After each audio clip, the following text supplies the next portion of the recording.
New York میں 13 نومبر 1974 کو اقوام متحدہ کے ہیڈ کوارٹر میں اس دن سخت سیکیورٹی تھی۔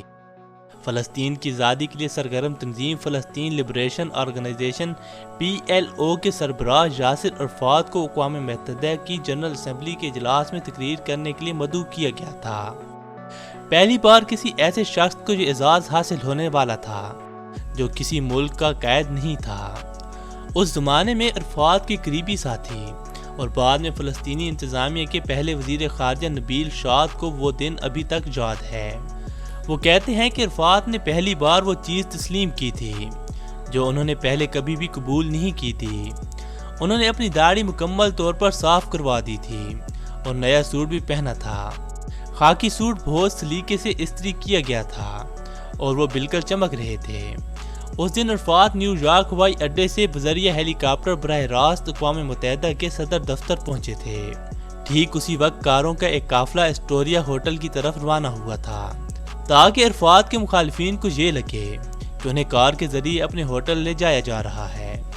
اس دن عرفات نے اپنی تقریر کا اختتام 2 یادگار جملوں سے کیا۔ انہوں نے کہا، میں یہاں زیتون کی شاخ یعنی کہ امن کا پیغام اور مجاہد آزادی کی بندوق لے کر آیا ہوں۔ میرے ہاتھ سے زیتون کی اس شاخ کو گننے مت دیجیے۔ اگلے دن یہ تقریر دنیا کے ہر بڑے اخبار کی سرخی بنی۔ اس تقریر کے 9 دن کے اندر اقوام متحدہ نے اپنی قرارداد نمبر 3237 منظور کر کے PLO کو اقوام متحدہ میں مبصر کا درجہ دے دیا۔ عرفات چھوٹے قد کے شخص تھے، صرف 5 فٹ 4 انچ یا شاید اس سے بھی کم۔ ان کی شکل ایسی نظر آتی تھی گویا انہیں فوری طور پر نہانے کی ضرورت ہے۔ عرفات کی سوانح عمری لکھنے والے ایلن ہارٹ نے لکھا، عرفات ایک چھوٹے قد کا آدمی تھا جس کا قد تقریباً 5 فٹ 4 انچ یا شاید اس سے بھی کم تھا۔ وہ جہاں بھی ہوتے یا جو کچھ بھی کر رہے ہوتے وہ ایک جگہ چین سے نہیں بیٹھ سکتے تھے۔ ان کے چیف سیاسی مشیر ہانی الحسن کہا کرتے تھے کہ عرفات کسی جگہ بیٹھنے سے پہلے ہر اس زاویے کا مطالعہ کرتے کہ جہاں سے ان پر گولی چلائی جا سکتی تھی۔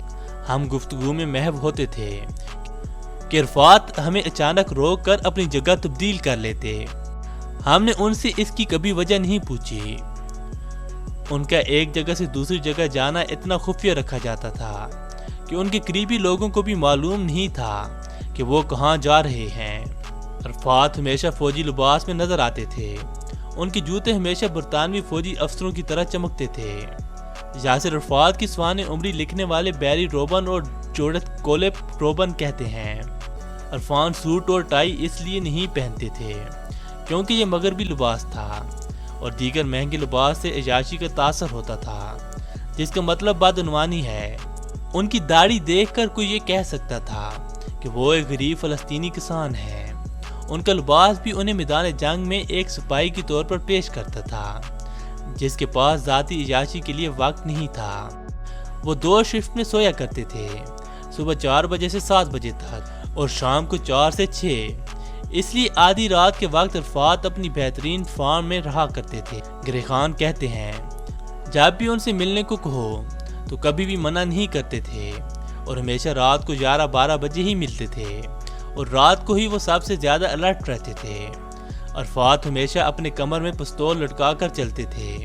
جب وہ پہلی بار اقوام متحدہ میں تقریر کرنے کے لیے گئے تو ان سے کہا گیا کہ آڈیٹوریم میں ہتھیار لے جانے کی ممانعت ہے۔ سمجھوتا اس بات پر ہوا کہ وہ اپنی خاکی وردی پر پستول کا ہولسٹر تو لگائے رہیں گے لیکن اس میں پستول نہیں ہوگی۔ ناظرین، ہم امید کرتے ہیں آپ کو یہ معلوماتی ویڈیو ضرور پسند آئی ہوگی۔ اگر یہ ویڈیو پسند آئی ہے تو ہمارے چینل مسٹر حجات کو سبسکرائب کر لیجئے تاکہ ایسی مزید ویڈیوز بھی آپ کو دیکھنے کو مل سکیں۔